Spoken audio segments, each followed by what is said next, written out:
আমার স্ত্রীকে আমি এইসব করতে দিব না, ওর ক্ষমতা আছে করবে, করলে ওকে আমি তালাক দিয়ে রেখে দেব, শেষ, সোজা কথা।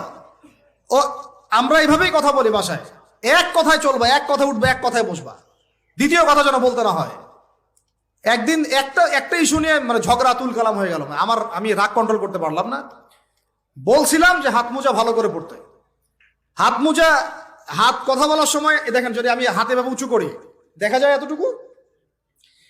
আমি বাসায় গিয়ে বলছিলাম যে হাত মোজা খুব ভালো করে এই পর্যন্ত পড়তে, এইটুক নিয়ে মনে হয় আমি 10 মিনিট ঝাড়ি দিছি, মানে বকা দিছি আর কি।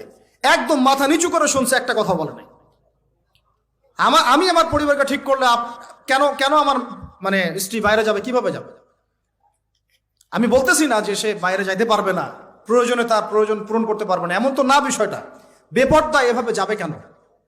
বেপর্দায় ফিতনার মধ্যে কেন যাবে? আমার মেয়ে, আমি জন্ম দিলাম, আমি বড় করতেছি, আমি খাওয়াই, মানে আমি খাওয়াই বলতে মানে কি, আমরা উপার্জন করে আমরাই খেতে খাওয়াই নাকি? আমরা ওসিলা না রিজিকের, আমরা কামাই রোজগার করে নিয়ে আসি। আমি খাওয়াই বলতে বুঝাচ্ছি আমরা কামাই রোজগার করে নিয়ে আসি, আমাদের ভালোবাসা দিই, মহব্বত করি, তিলে তিলে আদর মহব্বত দিয়ে বড় করি। আমার মেয়ে কেমন করে বাইরে যায়? কেমন করে বাইরে যায়? কোন সাহসে যাবে?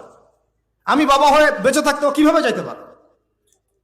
গেলে ওকে একদম খাওয়ার বন্ধ করে দিবেন একদম। আমার ছেলে বালেগ হয়েছে, নামাজে যাবে না কেন? যাবে না কেন? যদি না যায় আমি ওর খাওয়া বন্ধ করে দিব। শাসন করতে হবে সবসময়, কিন্তু মিষ্টি কথা চিরা ভিজে না। আল্লাহ পাক কোরআনের মধ্যে হেদায়েত দিতে উৎসাহিত করেছেন, এখানেই আবার আইনগুলো নাজিল করেছেন। মানে সবসময় মানুষকে দাওয়াত দিয়ে বুঝিয়ে সুঝিয়ে কাজ হয় না, মাঝে মাঝে পিটানো লাগে, লাগে না? শাসন লাগে না? লাগে। তো আমরা যদি আমাদের পরিবারের মেয়েদেরকে নিয়ন্ত্রণ করতে পারি, ছেলেদেরকে নিয়ন্ত্রণ করতে পারি, দেখবেন আস্তে আস্তে ইনশাআল্লাহ এটা কমে গেছে। আর যদি এভাবেই গা ছাড়া দিয়ে দেন, আমি বলেছি বেশি দিন লাগবে না, আর 10টা বছর পরে নাউজুবিল্লাহ আমরা আশ্রয় চাই আল্লাহর কাছে, এমনটা যেন না হয়। দেখবেন যে এটা এমন হারে